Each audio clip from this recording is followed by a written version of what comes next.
that you're supposed to explore. It's too much noise. Kind of manners you must have. When even people are not treating you right.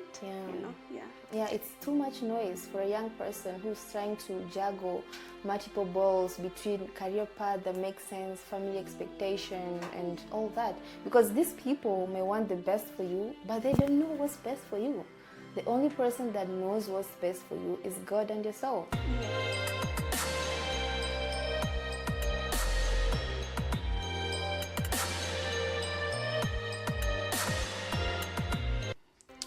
Great day to you all. Welcome to Voice of Tomorrow podcast powered by ONEFOCUS Africa. In this space, we spark your curiosity and discovery through real conversation about skills, career guidance, mindset, and opportunities with experienced people. Each episode is designed to inform, inspire, and prepare for your growth. So subscribe to this channel so that you won't miss anything. So I'm your host, Yala, and today we are honored to share this moment with Beth from Beth Foundation about mental health, wellness, and awareness. So welcome to our studios, Beth. Thank you for having me. It's such an honor to be here today. Yeah, that's great. So Beth, jumping to 4 questions. Beth, for someone who is meeting you for the first time, how do you want them to know you beyond your titles? Oh wow, what a nice question. I'm a young person who is very hardworking, empathetic, emotionally deep, a good listener, a person sensitive to people and environment, likes to be in rooms that matter, in cultures that shape the future, in conversations that make a difference. I love humanity. I believe in justice, I believe in equality, and I basically like to explore different opportunities around me and become the best version of myself. So I'm just inviting people to be curious with me as I grow and become and keep doing that. Okay, I'm very curious right now. I want to ask you one question. What's your favorite color? Blue. Blue. Yeah. Okay. Yes. So. Is it weird? No. Okay. Actually, it's okay. Yeah. Thank you. Many African cultures, mental health is often dismissed as a weakness or a Western concept, So what pushed you actually into mental health advocacy wellness work? Yeah, first of all, what you're saying is true. So what pushed me, there are so many reasons, but I'm going to tell you the one that stood out among the others. Growing up as a kid, it was so hard for me to make friends, and even if I did, I really never felt their presence and space in my life. And for a long time, I thought maybe I had a problem, not until I realized that I'm an emotionally deep person in a surface level world. The world you're living in, many people are putting on a persona. That is a different version of themselves, the one that they want people to see.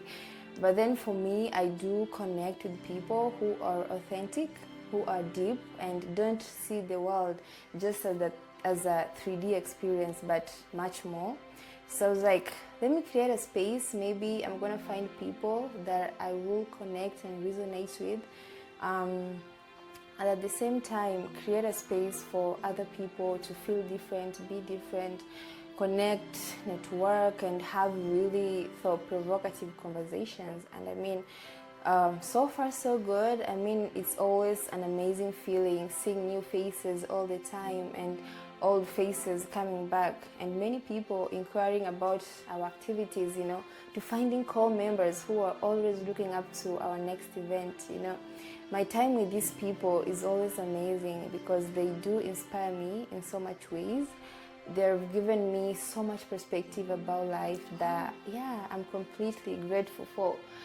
And also, this wellness experience has taught me the value of patience, because I'm this kind of person that I just want to get into something and finish, because I hate activities that are tedious. Because, I get jaded in the process. And also, it has taught me the value of finding clarity in the process. As a young person, if you have an idea in your head, Don't wait to execute it in your head or after people validating your idea.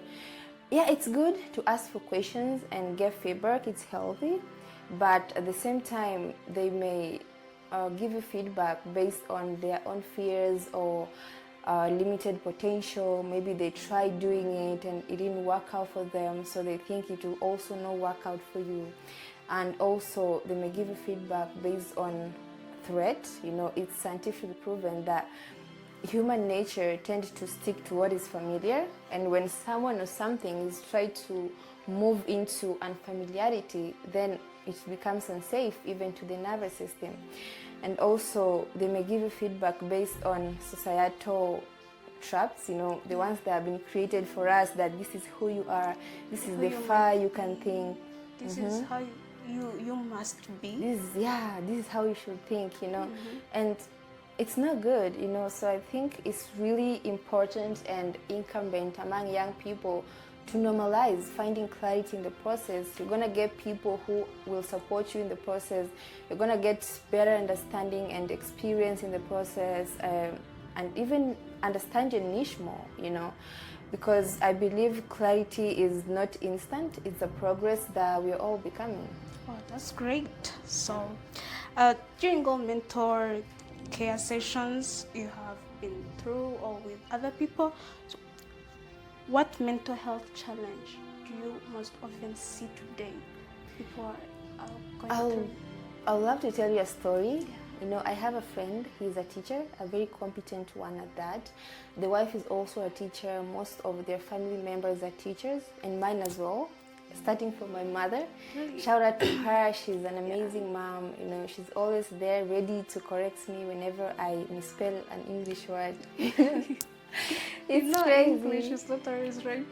Yeah. It's crazy. And I do thank her because she has shaped the better part of who I am today. Wow. So I was in the sitting room and people were busy filling reports and marking exams, and then a young person walks in, is a cousin to my friend, and then he asks me, is teaching the only job in this world?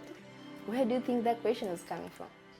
Because our family members are teachers? Exactly. So, if you see it at surface level, you'll be like, which kind of ignorant and stupid question is this? But if you see it deeply, that question was coming from a point of too much expectation and pressure. Yeah, I get that.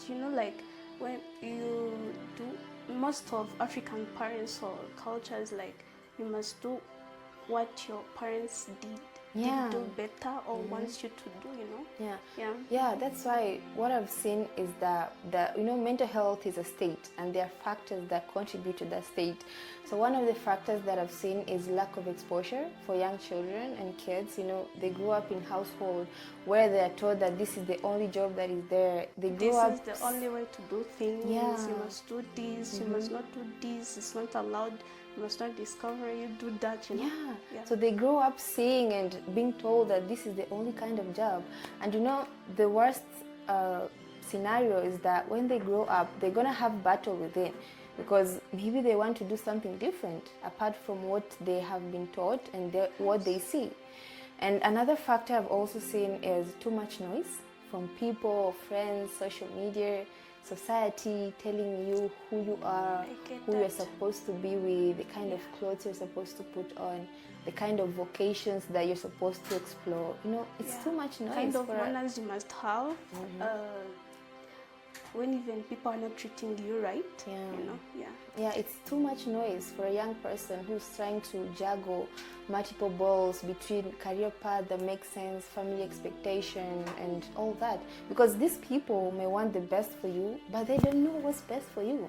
The only person that knows what's best for you is God and yourself. Yes, I totally agree with you with that. Another factor that I've also seen is, again, the societal limitations that they have imposed on us.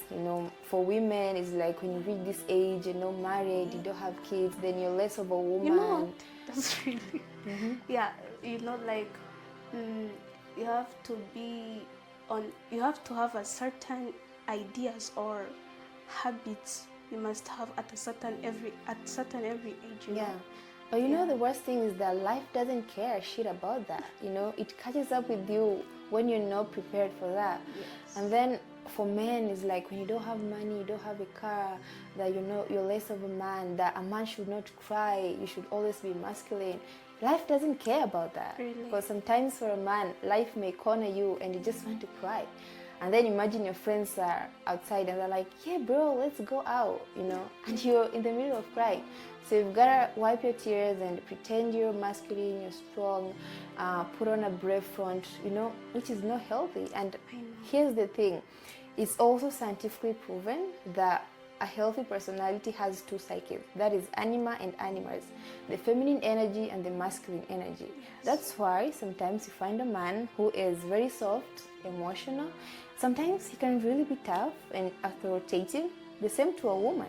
You know? I think everyone has soft sides and tough sides, you know? Yeah, but the society is trying so hard to suppress the feminine energy in men and the masculine energy in women. So we're basically raising a generation of unhealthy personalities. Yeah, and also I have it's a story I've seen, like how women are likely to be suppressed. Like, for example, what men could do. If a woman tries to do that, you are a gold digger, you know?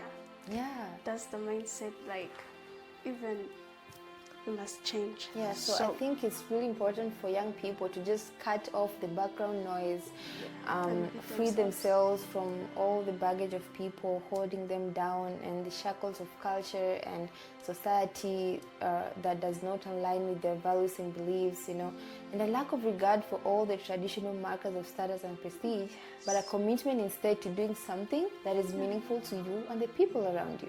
And it's also important to distinguish and bifurcate between the voices that really matter and the opinions of faceless people writing behind the anonymity of what the web offers.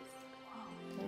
Yeah, that's great. So in our culture also we usually wait for a person to break. For example, like when you have a serious problem at home, especially let's say at home, you are not allowed to say something to people who really care about you until it breaks itself, you know, until you can't take it anymore. So before we offer help, before we ask for help, why is it a game changer to just learn that at a very young age, to step in at a very young age? You know, the dopamine hit people get with every notification or email or message. Maybe you're like, oh my God, I got a job. You're putting yourself in a reactive mode, right? So you are unconsciously creating a new neural pathway, which is not necessarily a bad thing, but it's rewiring your mind. It's changing the way you think. So the same principle applies to wellness work. When you wait until there's a mental breakdown in Kigali or Ndera psychiatric hospital is flooded for you to start like, okay, you're in a reactive mode, right? So your attention span will shrink, you'll become more distracted, you'll become more anxious. And these things not only show up in wellness, they show up in different aspects of your life. As a young person, you know, how you behave at work, how you make decisions, how you resolve conflicts. And you know, young people are the majority of the population. They are the face of ideas and innovations, but then if now they're the ones subjecting themselves, or rather being subjected to reactive mode, then the future is questionable. So that's why I believe it's really important to put wellness and well-being always in a proactive mode. You don't have to wait until you're depressed or you're sick or you can't move anymore, you know. I dare young people to actually put wellness as a habit, because mental health is not a luxury.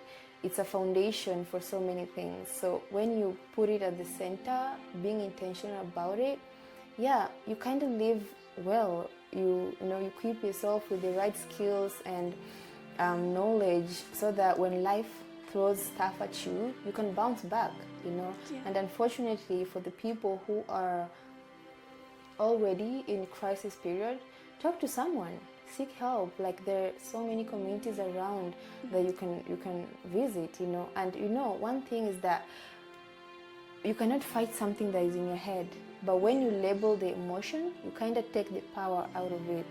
Is it advisable, like, to tell your friend, your family, or someone that you don't know, like, it's better to tell all of those mental issues? It's better to tell someone that you trust. It can be even a gate man, it can be your house help, someone that you trust. Yeah, you don't just tell anyone. Yeah. Okay. So, And the good thing is that community spaces nowadays, most of them are free of charge. Like we do have community gatherings where you just come, you meet like-minded people, you talk. It also helps. that's great.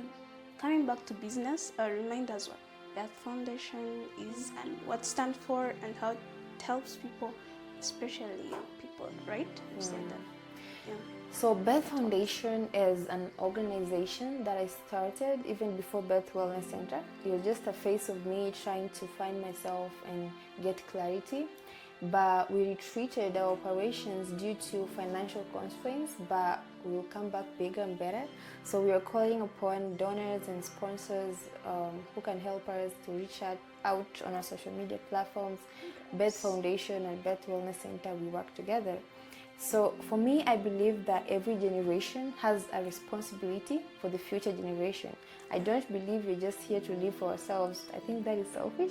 Yes. So for me and what I have, I think investing in the grassroots, that means our young children, because they are the future generation.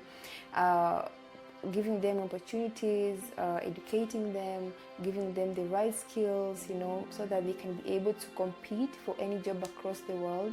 They can have confidence and leadership skills to walk into rooms and take spaces, and also create possibilities and opportunities for the generations that will come after them. Oh, that's very considerate of you. Yeah. What makes Beth Wellness Center different from traditional healthcare or counseling spaces that are available today? So first of all, I would like to appreciate all the healthcare organizations and community spaces and NGOs that are supporting wellness, you know, and the love for humanity. It's not an easy job, you know. You've got to understand everybody, you've got to be empathetic and bring people together. It's not an easy task. Yeah, so just like a fan and a bamboo in the forest, you know, a fan takes shorter time to blossom and a bamboo takes longer time because it has to attach its roots on the ground. But they both make the forest beautiful, you know. They are of different species. The same to us. Me, I run Beth Wellness Center. I deal with overall well-being, that is spiritual, emotional, physical, and all that. Maybe Solid Minds does this and the circle does that, but we're both making the world a better place for everybody, and we're all creating diversity in wellness work. So I don't think anyone has an excuse as to why they're not being intentional. So you can join a community that you resonate with and be an impactful and intentional human being. That's very great. So like, where do you work? How do you work? Yeah, I just want to know, like, are there something special like in these days so that people could just come and visit you guys? Yes, so we work with every segment of the population. So you can join us, our community gatherings, which are always free of charge. You're gonna get people who are of like-minded, young people, you know, who are very inspiring and full of knowledge. You know, you're gonna gain a lot. But also, if you need private services, you can reach out to us through our website or our team members so that we can guide you on the way forward. We also partner with schools and institutions to offer wellness work to them, because, you know, many of the institutions, they have counselors, you know, and the Department of Wellness, but most of them, they are stretched because of the population of the institution, and also most of them are in a reactive mode. So us now, where we come in, we fill the gap. We try to put a structure that brings everybody together, and also being more proactive in our approach and not just reactive, like waiting for a crisis for us to come in. Yeah. Wow.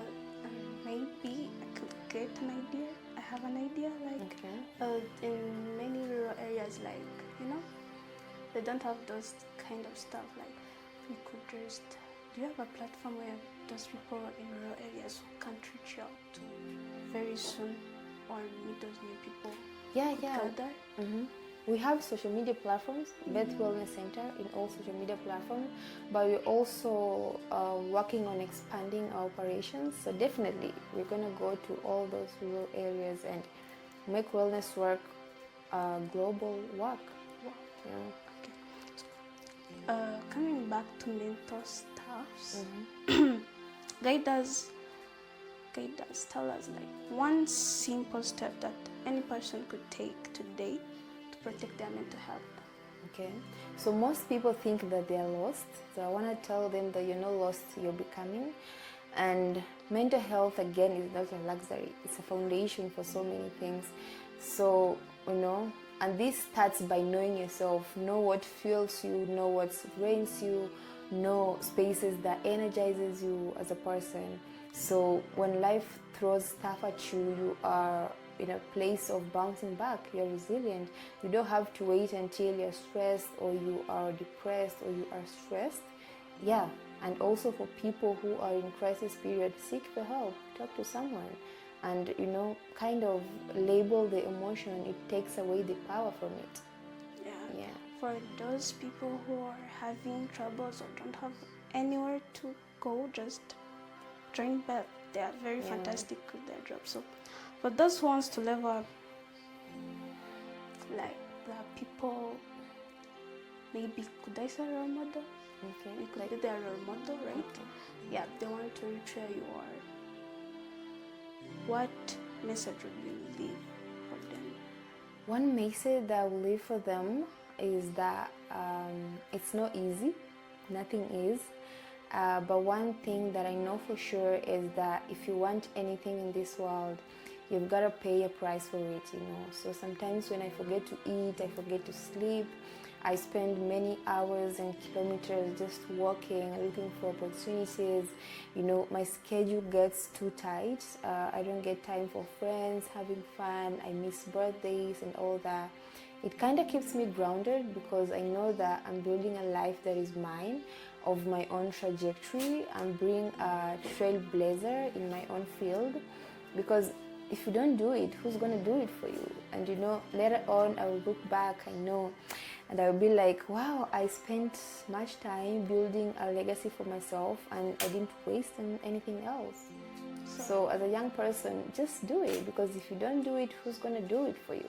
And don't aim for me, aim higher. You can be much more. Wow. Like aim for the skies. Wow, that's really great. So you have just to do it, don't try to think about it, right?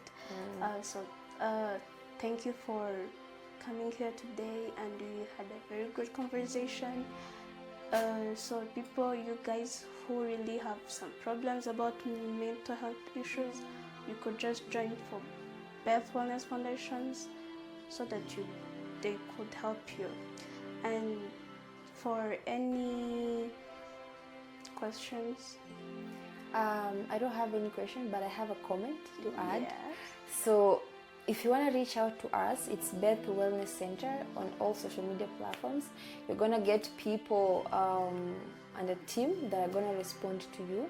And I must commend your work. Honestly, you're doing an amazing job, and I can see how your pupils dilate when you talk about your vision and plans for your company, which I think is really amazing. Like, you love what you do, you have the passion for it, how many people can do that? Thank you. Yeah, so I hope you always have an upward trajectory. Okay, thank you. For those who are listening, click that thumbs up and subscribe, share, so that you won't miss anything interested about us. Thank you. Thank you.